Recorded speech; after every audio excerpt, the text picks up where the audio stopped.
시청자 여러분 안녕하십니까? 헬로티비 뉴스입니다. 먼저 오늘의 주요 뉴스부터 보고 오시죠.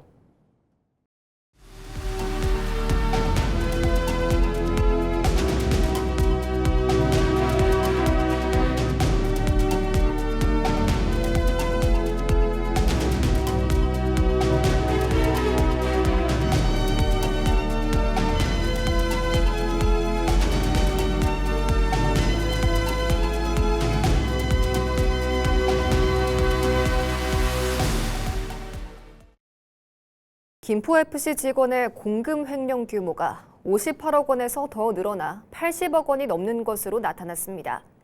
김포시는 지난 14일 기자회견을 열어 김포FC 직원의 58억 원 횡령 사실을 알리고 경찰 수사 및 특별감사를 진행한다고 밝힌 바 있는데요.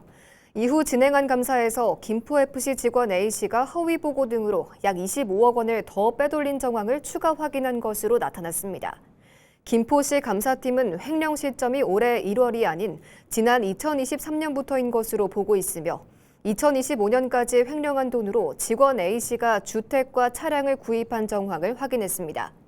경찰은 김포시가 제출한 감사 자료 등을 통해 횡령 규모와 자금 사용처, 공범 관계 등을 수사하고 있습니다. 김포시는 횡령한 돈의 사용처를 추적해 전액 환수하고 관련자에게 민형사상 책임을 물을 계획입니다. 인천시가 지급 중단된 인천이음 캐시백 지급을 오는 추석 전 재개할 것으로 예상됩니다. 인천시 재정예산개혁 TF가 29일 기자간담회를 열고 재정예산개혁 TF 추진 현황을 설명했는데요. 송현석 TF 단장은 추경안에 인천이음 예산을 반영해 추석 전에는 캐시백 지급을 진행할 것이라고 밝혔습니다. 단 구체적인 캐시백 비율과 월 결제 한도는 아직 정해지지 않았다고 덧붙였는데요. 한편 인천시는 예산 부족을 이유로 지난 16일부터 인천이음의 캐시백 지급을 중단한 상태입니다. 인천시가 계양 테크노밸리 공공주택 지구의 최초 입주에 대비해 첫 전담협의체 회의를 개최했습니다. 회의에는 인천시와 계양구, 한국토지주택공사 등 관계기관이 참석했는데요. 이들은 공공주택 공사 추진 현황과 향후 공정계획, 입주 초기 대중교통 운영 계획 등을 점검하고 기관 간 협조 방안을 모색했습니다. 계양 테크노밸리는 정부 3기 신도시 5개 지구 중 가장 먼저 입주가 시작되는데요. 입주 시기는 오는 12월로 시는 생활 불편을 최소화하기 위해 2027년 6월까지 관계기관 합동 대응 체계를 유지한다는 방침입니다.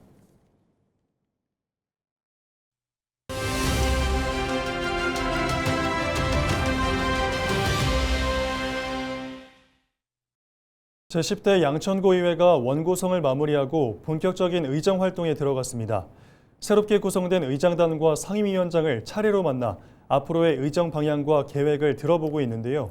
오늘은 김광성 행정재경위원장을 만나 향후 활동 계획과 주요 현안을 들어봤습니다. 김호 기자입니다.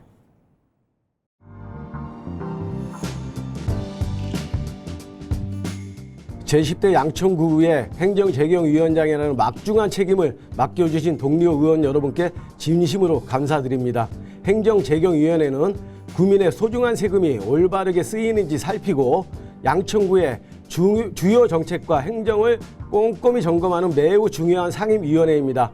위원장이라는 책임의 무게를 잊지 않고 공정하고 균형 있는 위원회 운영을 통해 맡은 바 역할을 충실히 수행하겠습니다.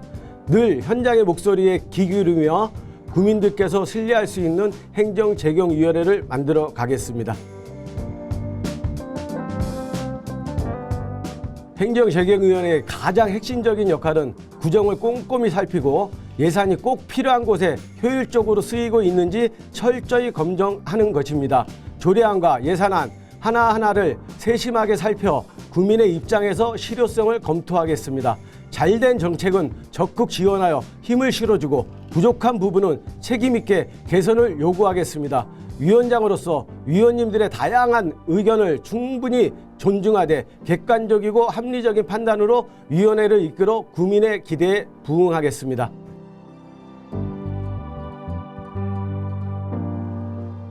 국민의 삶을 실질적으로 개선하는 정책과 지역의 미래를 준비하는 핵심 과제에 집중하겠습니다.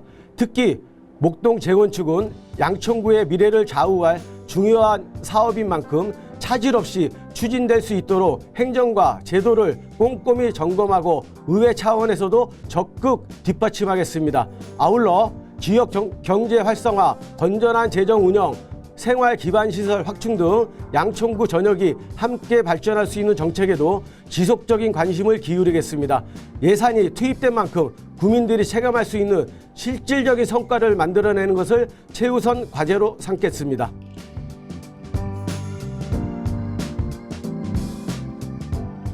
의정활동에서 가장 중요한 기준은 언제나 국민의 이익이라고 생각합니다. 정책을 바라볼 때도 어느 한쪽의 입장이 아니라 객관적인 자료와 현장의 의견을 함께 살펴 균형 있게 판단하겠습니다. 다양한 의견을 충분히 경청하되 원칙은 분명히 지키고 필요한 결정은 책임 있게 판단해 위원회가 본연의 기능을 다할 수 있도록 하겠습니다. 공정하고 투명한 위원회 운영을 통해 국민에게 신뢰받는 의회를 만들겠습니다.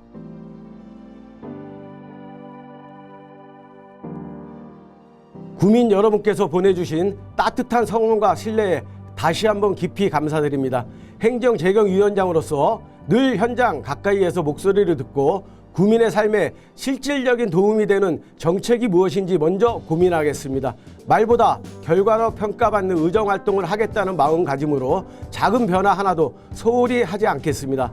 국민의 소중한 세금이 가치 있게 쓰이는 양천구가 더욱 살기 좋은 도시로 도약할 수 있도록 끝까지 책임감을 갖고 최선을 다하겠습니다. 감사합니다.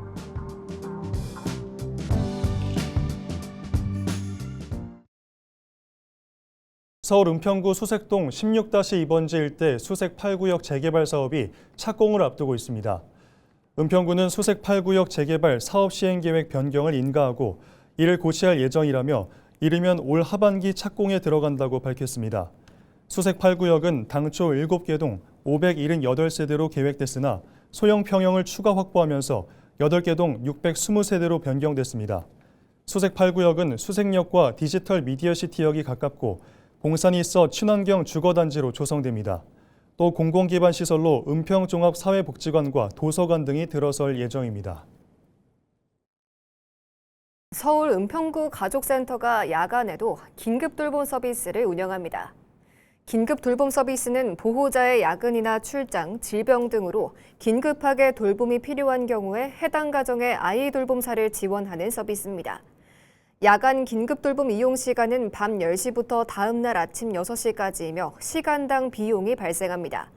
긴급 돌봄 서비스 신청 등 자세한 내용은 은평구 가족센터 아이 돌봄팀으로 문의하면 됩니다. 이번 주말 올여름 휴가철 절정을 맞게 되는데요. 고속도로 정체도 이어질 것으로 예상되고 있습니다. 주말에 강원 동해안으로 가는 시간은 얼마나 걸리는지 박건상 기자가 정리했습니다. 이번 주말 강원 동해안으로 휴가 떠나시는 분들 많으실 겁니다. 저도 이번 주말에 강릉으로 가야 하는데요. 여름 휴가철 절정인 이번 주말 강원 동해안까지 고속도로 상황을 한국도로공사 강원본부가 예측한 수치를 통해 알아보도록 하겠습니다. 자, 우선 지난 25일부터 오는 8월 10일까지 극성수기라고 하죠. 이 기간 동안 강원권 고속도로 하루 평균 교통량은요 28만 8천 대로 지난해와 비슷한 규모를 보일 것으로 예상되고 있습니다. 또 1일 최대 교통량은요 단연 오는 31일일 것으로 예상되고 있는데요. 30만 2천 대의 차량이 이동할 것으로 전망되고 있습니다. 다행히 지난해 대비 약 1.3% 줄어든 수치라고 하는데 큰 의미는 없겠죠. 가장 중요한 겁니다. 한국도로공사 강원본부가 예측한 소요 시간입니다. 강원 방향입니다. 오는 8월 1일 토요일이죠. 서울에서 양양까지 4시간 40분이 소요될 것으로 예측되고 있습니다. 또 서울에서 강릉까지는 4시간 50분 정도입니다. 자, 이제 휴가를 마치고 집으로 돌아가는 8월 2일 일요일에는 양양에서 서울까지 4시간 5분 그리고 강릉에서 서울까지는 5시간 15분이 소요될 것으로 보입니다. 듣기만 해도 답답하시죠? 자, 그래서 한국도로공사는 고속도로 이용객들의 불편을 다소 줄이기 위해 일부 구간의 갓길 차로를 탄력적으로 개방합니다. 바로 전해드리죠. 자, 갓길 차로 운영 기간은요. 영동고속도로 영동고속도로와 서울 양양고속도로 171.5km 구간을 운영합니다.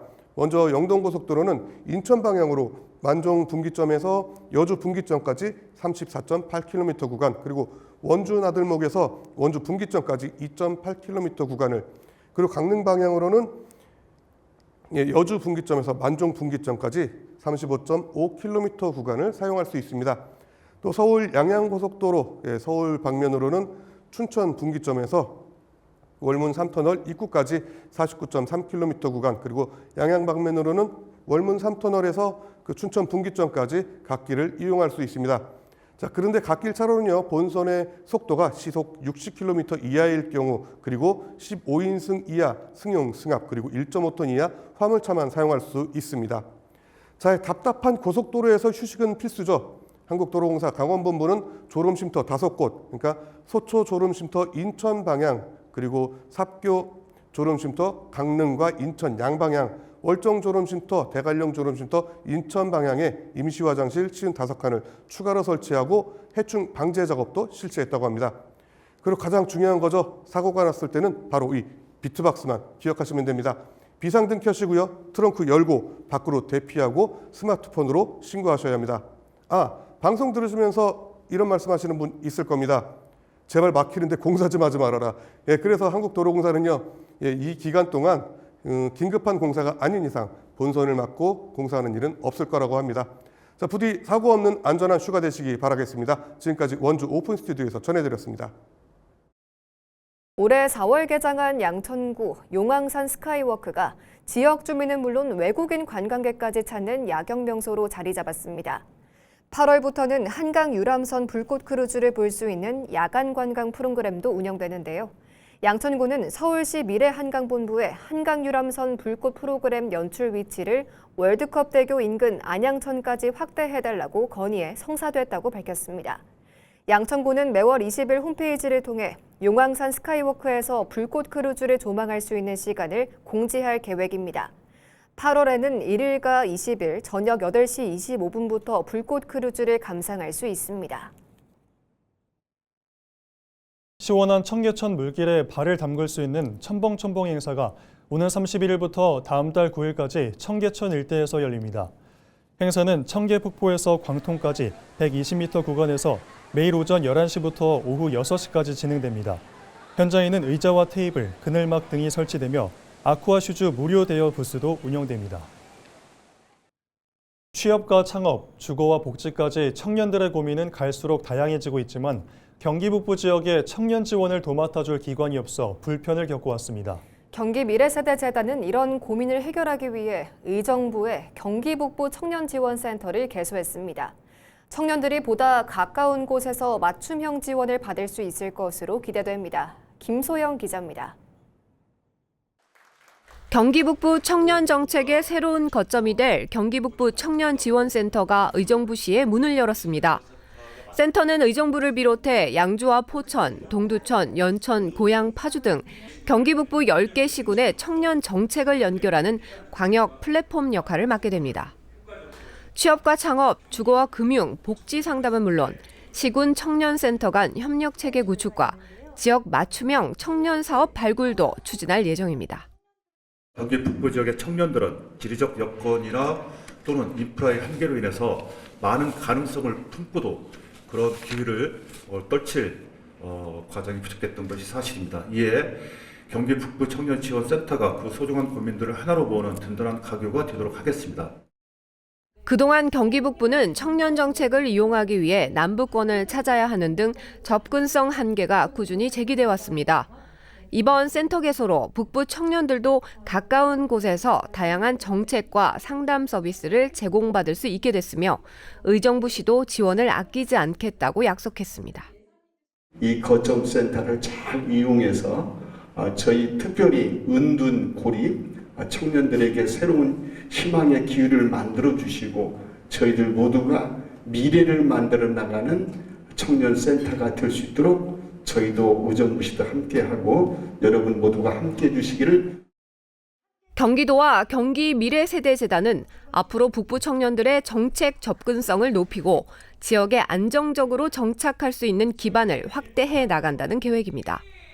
헬로티비 뉴스 김소영입니다.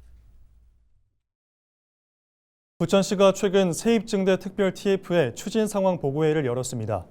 이번 보고회에는 부천시 24개 부서가 참여해 지방세와 세외 수입 등 주요 세입 현황과 공유재산 관리, 고액 체납자 징수 활동 등을 점검했습니다. 부천시는 하반기 세외 수입 시스템 실무 교육과 세입 우수 사례 발표 대회를 이어갑니다. 부천시는 다음 달 21일까지 여름철 어린이 물놀이 시설 10곳을 대상으로 안전관리 실태를 점검합니다. 이번 점검은 부천시 공무원과 시설관리자, 부천시 안전관리자문단 소속 전문가로 구성된 민관합동 점검반을 꾸려 진행합니다. 점검 내용은 안전요원 배치와 자격 적정성, 안전수칙 및 최대 수심 안내 표지판 설치, 급 배수시설과 배수구의 안전기준 준수 등입니다. 취임과 함께 소통행정을 강조한 이기영 김포시장이 민선고기 공약을 점검하는 첫 확대 간부회의를 시민들에게 전격 생중계했는데요. 이 시장은 공약 추진 계획과 문제점 지적, 대응 방안까지 논의하는 모습을 그대로 공개했습니다. 공약 추진 계획 수립 단계부터 투명한 행정을 이어가겠다는 의지로 보입니다. 이관성 기자가 보도합니다. 민선국이 김포시는 교통과 교육, 경제와 문화, 복지 등 5대 분야 97개 공약을 준비했습니다. 교통 분야 15개 공약을 살펴본 이기영 시장은 예비 타당성 조사를 통과한 5호선 연장 사업부터 점검했습니다. 우리 민선 8기에서 계획 세운 착공 시점은 언제입니까? 개통 목표 말씀하시고 중간에 착공 목표가 있어야 될 거 아니에요. 여러 가지 과정이 있는데 그건 아직 세부적으로 세운 적이 없어요, 과거에? 네, 제가 아는 범주 내에서는 없었던 걸로 알고 있습니다. 착공에 대한 부분. 명확하게 착공을 언제까지 어떻게 하겠다.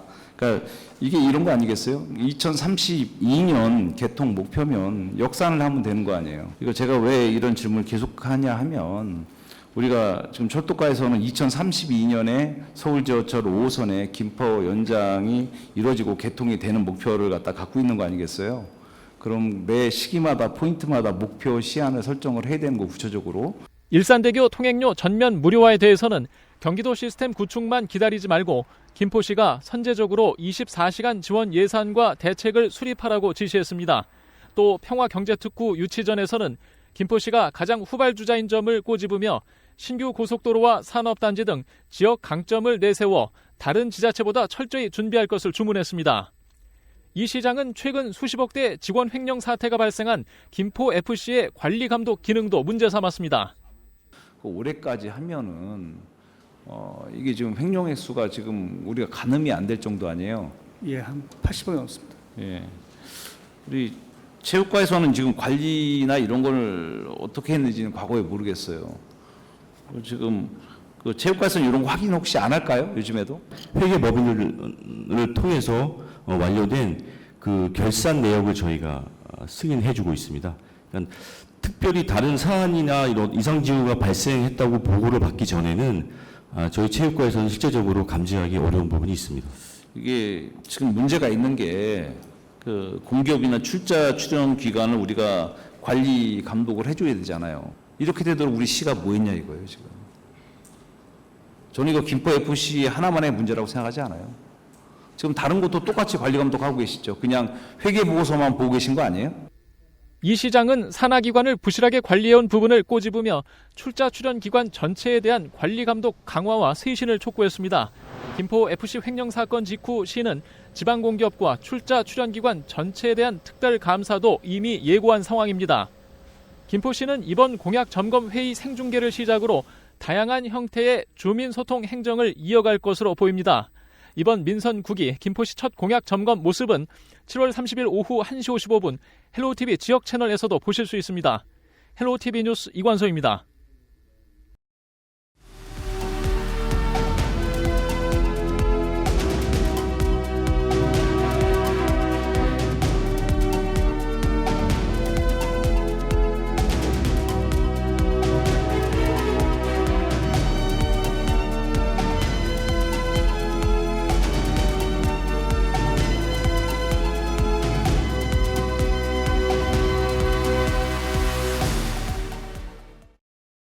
이상으로 뉴스를 마칩니다. 시청해주신 여러분 고맙습니다.